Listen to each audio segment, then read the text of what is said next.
Kejadian diterkam buaya saat berwudu, bagian 1. Pertama, Aceh Singkil.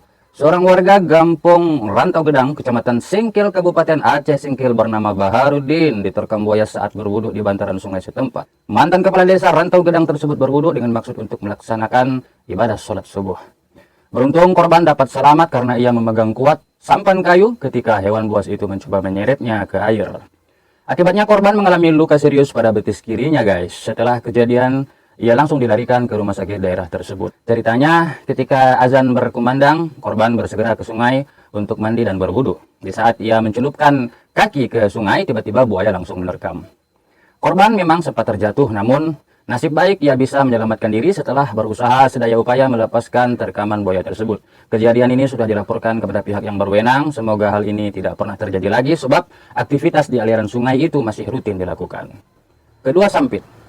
Seorang perempuan usia 42 tahun warga Gang Sepakat Jalan Binjai, Desa Bagendang Tengah, Kecamatan Mentaya Hilir Utara, Kabupaten Kota Waringin Timur, Provinsi Kalimantan Tengah bernama Sri Mahwiah diterkam buaya saat berwudu untuk sholat subuh. Keberuntungan masih berpihak kepadanya sebab meskipun sempat ditarik oleh buaya hingga ke dalam sungai, namun dia masih selamat dari terkamannya. Ceritanya saat itu dia sempat melihat benda mengambang tidak jauh dari tempatnya berwudu. Dia tidak menyadari bahwa benda yang dikiranya batang pohon yang mengambang itu rupanya seekor buaya. Tidak disangka buaya pun menerkam kaki kiri Sri Mahwiah. Lalu buaya itu langsung menariknya ke dalam sungai. Dia merasa sedikitnya 3 kali buaya yang panjangnya diperkirakan 3 meter itu menariknya ke dalam sungai. Saat dia berteriak, beberapa warga datang ke lokasi, namun mereka tidak bisa berbuat banyak karena tubuhnya dibawa ke dalam sungai. Sri Mahwiah yang terus berusaha memberontak dan akhirnya ia pun berhasil membuat buaya melepaskan gigitannya. Sri Mahwiah langsung ditolong oleh warga dan dilarikan ke puskesmas setempat. Ia kemudian dirujuk ke RSUD Dr. Murjani Sampit untuk mendapatkan penanganan intensif pada luka di kaki kiri akibat gigitan buaya tersebut. Serangan buaya terhadap manusia merupakan yang pertama kali terjadi di desanya.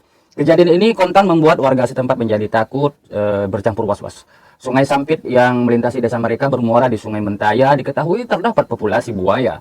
Warga sempat melihat buaya muncul di perairan seberang pemukiman warga, namun tidak mengira buaya akan menyerang manusia. Pemerintah desa mengimbau masyarakat agar meningkatkan kewaspadaan saat beraktivitas di sungai. Diharapkan instansi terkait juga melakukan upaya-upaya untuk mencegah kejadian serupa terulang. Ketiga, Kuala Terengganu. Seorang nelayan usia 61 tahun asal kampung Kebor Besar di Kuala Terengganu, Malaysia diterkam oleh buaya saat ambil wudhu di rawa tempatnya biasa mencari ikan. Dia bernama Cik Man Zakaria, bermaksud untuk sholat maghrib. Mengingat buaya suka dengan habitat rawa, Cik Man terpaksa harus menghadapi momen mengerikan, tangannya luka-luka akibat diterkam oleh buaya. Ceritanya saat jongkok untuk wudhu, seekor buaya sekitar 2 meter tiba-tiba muncul entah dari mana dan mencengkram tangan kanannya. Dia pun jatuh ke rawa. Wudhu belum selesai, Cik Man harus terjun ke rawa usai ditarik buaya. Saat kondisi mencekam itu, ia sempat mendengar temannya bertanya, "Kenapa melompat ke rawa?" Dia mengatakan, "Saya tidak melompat, tapi tangan saya tertangkap buaya." Dia menambahkan juga bahwa usai itu buaya pun langsung menghilang. Kondisi Cik Man sempat kritis. Cik Man mengendarai sepeda motornya kembali ke rumahnya yang terletak sekitar 5 km dari lokasi kejadian untuk mencari bantuan dari anggota keluarga. Ia mendapat perawatan di Rumah Sakit Sultanah Nur Zahirah dan mendapatkan 12 jahitan. Bersambung di bagian kedua ya guys. Terima kasih sudah menonton.